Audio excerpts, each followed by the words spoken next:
Demissões no Itaú por produtividade no home office. Entenda o caso e suas repercussões jurídicas. No início de setembro de 2025, o Banco Itaú protagonizou uma forte polêmica ao demitir cerca de 1.000 funcionários que trabalhavam em regime remoto ou híbrido. As demissões foram justificadas com base em uma análise interna de produtividade realizada por meio de ferramentas de monitoramento digital. O caso gerou forte repercussão social, sindical e jurídica, e levanta importantes discussões sobre os limites do controle patronal, o direito à privacidade e o respeito aos contratos de trabalho. Segundo o banco, as dispensas ocorreram após uma revisão criteriosa das condutas relacionadas ao trabalho remoto e ao registro de jornada. A instituição avaliou dados coletados por ferramentas que monitoram o uso de computadores corporativos, analisando indicadores como tempo de atividade, número de cliques, abas abertas, tarefas criadas e chamados inseridos no sistema. A partir desses dados, identificou-se que alguns funcionários permaneceram inativos por períodos superiores a 4 horas durante a jornada, o que, segundo o Itaú, não condiz com os princípios de confiança e comprometimento exigidos pela instituição. Com base nesses critérios, o banco optou por demissões imediatas, sem advertências prévias ou chance de defesa para os trabalhadores. A medida foi duramente criticada por sindicatos e representantes dos trabalhadores. O Sindicato dos Bancários de São Paulo, Osasco e Região classificou o critério como arbitrário, ressaltando que o monitoramento digital não leva em conta a complexidade do trabalho remoto, eventuais problemas técnicos, saúde mental dos empregados, pausas legais ou mesmo a sobrecarga de tarefas. Além disso, a entidade questiona o fato de que o banco, mesmo registrando um lucro de mais de 22,6 bilhões de reais no primeiro semestre de 2025, tenha optado por dispensar centenas de trabalhadores em um cenário econômico ainda instável. Outro ponto levantado foi a ausência de qualquer mecanismo de diálogo, feedback ou aviso prévio, o que pode configurar falta de transparência e abuso no poder diretivo. A decisão do Itaú ocorre em um momento em que diversas grandes empresas estão revendo suas políticas de trabalho remoto. Há uma tendência global de retorno ao trabalho presencial parcial ou integral, sob a justificativa de que a presença física melhora a colaboração, a cultura organizacional e a produtividade. Por outro lado, defensores do home office argumentam que o modelo oferece vantagens como economia de tempo e recursos, aumento da qualidade de vida e, em muitos casos, até ganho de desempenho. O caso do Itaú, portanto, expõe um conflito ainda em aberto sobre como equilibrar liberdade, controle e desempenho no modelo remoto. O caso levanta diversas implicações legais e pode gerar ações individuais e coletivas na Justiça do Trabalho. Se os contratos de trabalho não previam cláusula de teletrabalho ou se houve mudança unilateral de regime sem consentimento formal do trabalhador, isso pode configurar alteração contratual ilícita. A Consolidação das Leis do Trabalho, CLT, exige que esse tipo de mudança seja documentada e acordada pelas partes. Para justificar demissões por baixa produtividade, o banco usou dados de telemetria.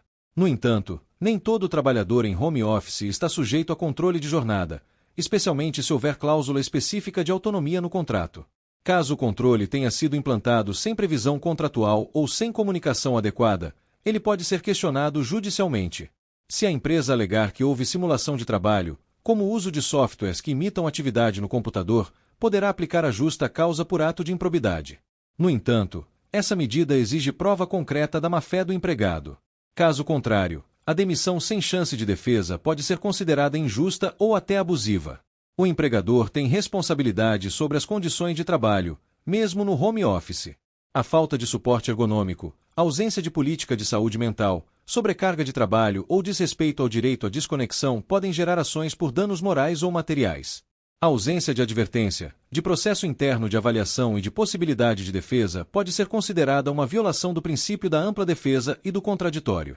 Isso é especialmente sensível em casos de demissão em massa, onde a legislação e a jurisprudência exigem negociação coletiva e comunicação prévia aos sindicatos. Há precedentes na Justiça do Trabalho que anulam demissões ou impõem indenizações quando se verifica que houve falta de clareza sobre metas e critérios de avaliação, ausência de advertência ou oportunidade de correção de condutas, quebra de expectativa legítima quanto à continuidade do vínculo, ou dano à reputação profissional do trabalhador, especialmente quando as demissões ocorrem de forma pública ou com estigmatização interna. Além disso, a súmula 443 do TST prevê que dispensas que atingem grupos específicos, como os que estavam em home office, podem ser consideradas discriminatórias se não houver justificativa técnica clara. Dado o tamanho da medida e sua repercussão, é possível que o Itaú enfrente ações individuais pleiteando reintegração ou indenização por demissão arbitrária, ações coletivas ajuizadas por sindicatos, questionando a legalidade da dispensa em massa, investigações do Ministério Público do Trabalho sobre eventuais abusos no monitoramento remoto, e pressão para revisar políticas internas e melhorar os canais de diálogo com os empregados. O episódio escancara os desafios que grandes empresas enfrentam para equilibrar produtividade, controle e confiança no contexto do home office. Embora o monitoramento digital permita maior visibilidade sobre o desempenho dos funcionários, ele não pode ser usado como único critério para decisões tão graves quanto a demissão, especialmente sem o devido processo legal e sem considerar o contexto humano do trabalho. As repercussões jurídicas ainda estão se desenrolando, mas o caso do Itaú poderá se tornar um precedente importante para o futuro das relações de trabalho em tempos de transformação digital. O Itaú Unibanco demitiu cerca de 1.000 funcionários que trabalhavam em home office ou regime híbrido só nesta segunda-feira, 8 de setembro de 2025. O banco afirma ter feito uma revisão criteriosa de condutas remotas e detectado padrões incompatíveis com seus princípios de confiança, usando dados como cliques, abas abertas e tarefas registradas em sistemas. Esses desligamentos, segundo o Sindicato dos Bancários, ocorreram sem qualquer advertência ou diálogo prévio, mesmo que o banco tenha monitorado os colaboradores por 6 meses antes de agir. Os sindicatos criticam contundentemente a medida, especialmente diante dos lucros bilionários do banco, mais de 22,6 bilhões de reais no último semestre. Comenta aqui o que você acha. Compartilhe com alguém que precisa ver isso e segue a gente para não perder os próximos vídeos.